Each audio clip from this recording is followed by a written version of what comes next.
What's up, ladies and gentlemen? We are here at Marriott Hotel Manila, and today we have an international client called 3Novex Global. And today we are hosting for the CPO or Chief Procurement Officer Summit.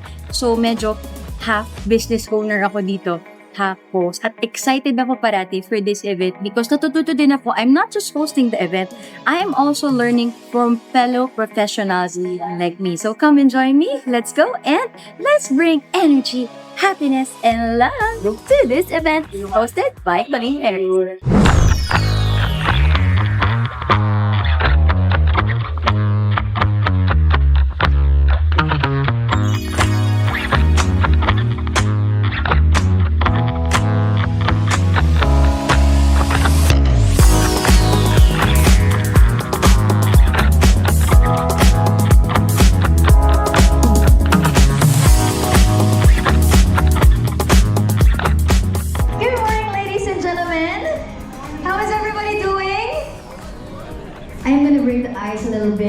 Here in this ballroom. But first, let me introduce myself. My name is Philippine Perez, and I'll be your host for today's conference. But let me ask you a question. Is it okay? Who here woke up at 3 a.m. like me? Oh no, 4. Okay, so you woke up at 4. That's my little small talk right there. What's your name, madam? Eloisa. Eloisa, you're from? Okay, ma'am, I have a question for you. If you will be given a chance to invite a celebrity over for dinner, I will not limit you to Filipino celebrities. Who will it be? Ah, Korean. Okay, go. Si Vincenzo, si Song Joong Ki. I know, right? I love him too. Okay. All right. All powered by, of course, 3Novex Global. Again, we are here at the 2025 CPO Summit, and we have our partners for this event. Let me just take the time on the stage to thank them. We would like to thank Ivalua, Zycus, SAP, Coupa, Tenderboard, ICEA, SIPS, Supply Chain Asia, Vietnam Supply Chain, PISM, Chartered Supply Chain Professionals, ZEX PR Wire, and Supply Chain Online. And of course, we have Just Network taking care of all of us today. We will also be learning about aligning procurement risk management with enterprise-wide risk frameworks and compliance expectation. With that being said, ladies and gentlemen, I wanted to give a big hand for our next speaker from JG Summit Holdings Incorporated. He is the Director of Procurement, Mr. Ariel Francisco Faraon. Good morning, everyone.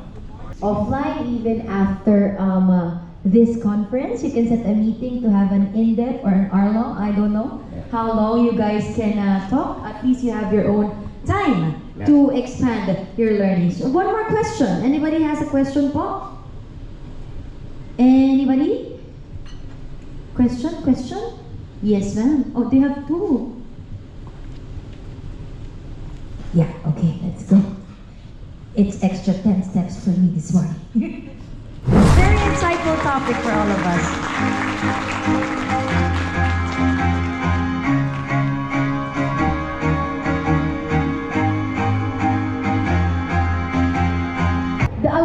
Director of Asia Pacific for Ivalua. A big hand for Mr. Clay Simpson. Thank you, everyone, and good morning. Wow, I didn't get a chance to exercise this morning, but Ariel's passion got my heart rate up. I really appreciate his passion and his...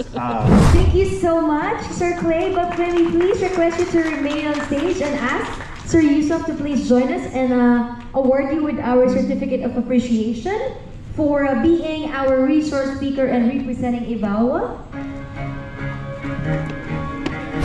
We now go back forward to our program. We will resume with a very wonderful topic, and I hope everybody has visited our partners booth. Who here almost have their stickers complete, or who here have their stickers complete?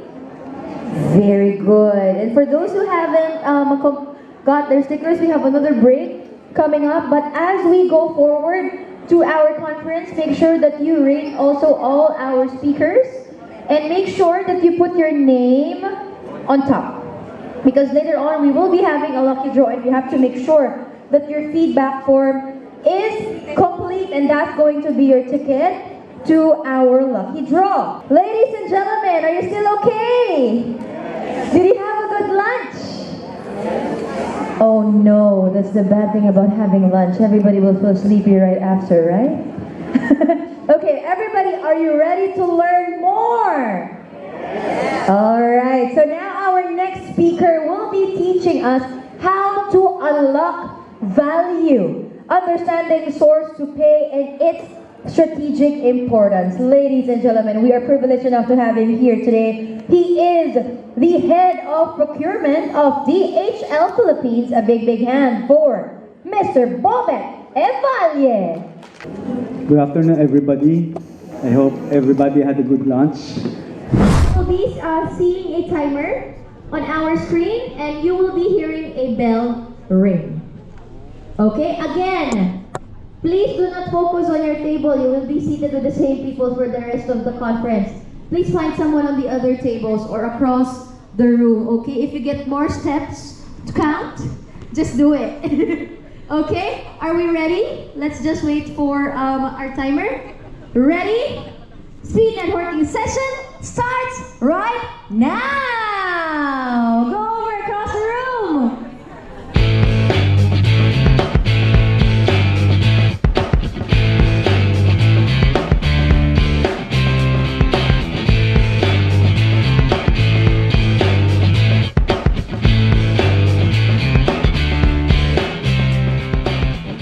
Followed by Schneider Electric. She is former global supply chain manager and upstream planning, Jax Sortiel.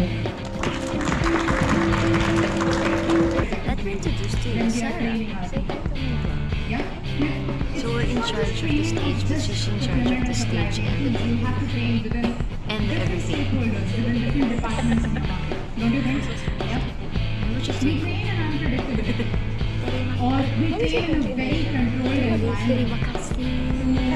It's the only one I can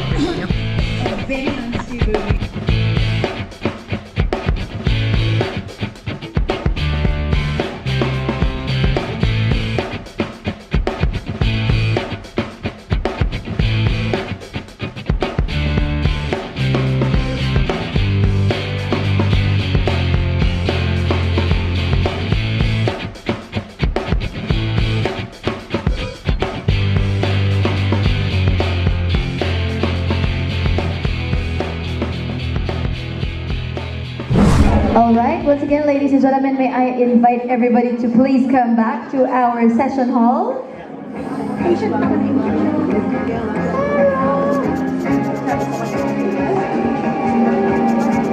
With Miss Nadia Abbas, Head of IT Procurement from ADB. She will be right here.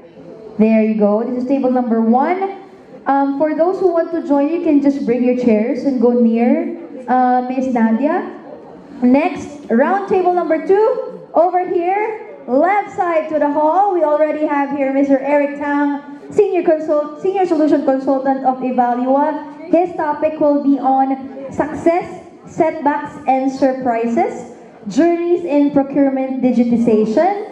You can just carry your chairs over here or redirect your chairs over here. And then on round table number 3, over there near the stairs, category 3, round table number 3, category and contract management, unlocking value through discipline and strategy. That will be headed by, she's already right there, Miss Giselle Geronimo, Vice President and Head of Finance, Accounting and Procurement of Sheer Water Health.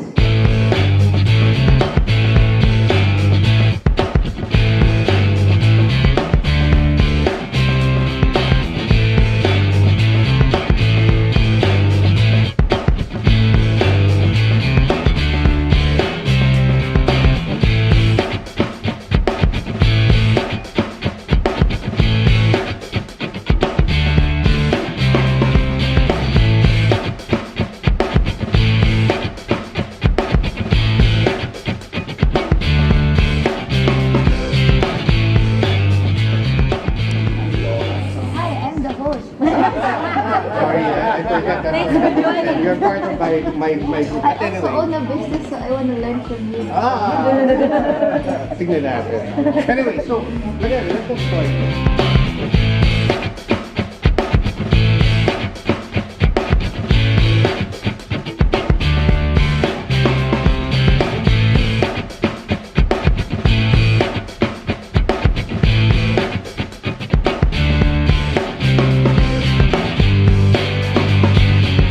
Okay, now we lock it and roll it.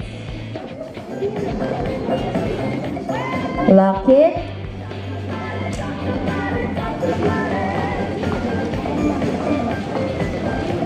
Okay, ladies and gentlemen, we are giving away 4 gift cards. Before we go to the air fryer, answer Yusuf from 3Novex ordered me to call Miss Becca Enriquez. Surprise! I'm just following your boss's orders. DHL! DHL! Miss Angel from DHL! Congratulations!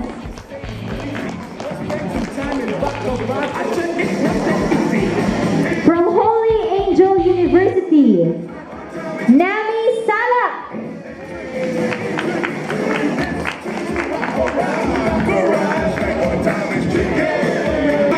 Maria Mercedes Guarano from EK! I've been there since I was a kid. I really can't understand the handwriting. This is too artistic. Is it Raquel Alisanco? Raquel Alisanco? Did I get the name right? Is it you? Are you giving it to me? Come on. Is it you, ma'am? Is it you? Okay, okay. Why are you not walking the dispo? I think she's hesitant on receiving the air fryer. And that has been CPO 2025. But for now, can we invite Sir Yusuf to give a message to everybody? Thank you everyone for attending the event. This was not part of the plan, but I think I'm happy to be here. Second edition CPO Manila. It has been a great success. Our objective in 3Novex is very simple. We want to target the senior procurement professionals. One thing we believe, I had a couple of chats with some attendees and I share the same perspective why we do this kind of event. All right, thank you so much. You know, this guy has put his heart just to connect everybody. He's also in charge of Just Network, so that's the app where you can follow through all the connections you've made today on the upcoming events of 3Novex Global. And if you want to set up meetings with each and everybody that you met here, you can also do so in the Just Network app or platform. You can download it on your devices. And again, thank you so much, 3Novex Global, for having your event once again, hosted by yours truly, Coleen Perez. And I hope to see you on the next event. Thank you so much. Maraming salamat po. Terima kasih, 3Novex. Maraming salamat po. Alright, thank you so much. We just finished here at the CPO 2025 Summit. It's their second year having their summit hosted by Coleen Perez, and this is one of the different formats that I host. This is a business conference, hindi to corporate event lang. This is a summit, a conference for C-level professionals. And as, of course, a business owner myself, it is an honor to have me picked out of the number of hosts na shortlist nila for this event last year. So thank you so much to 3Novex Global. Terima kasih. They're an international-based client, and till your next conferences hosted by Coleen Perez.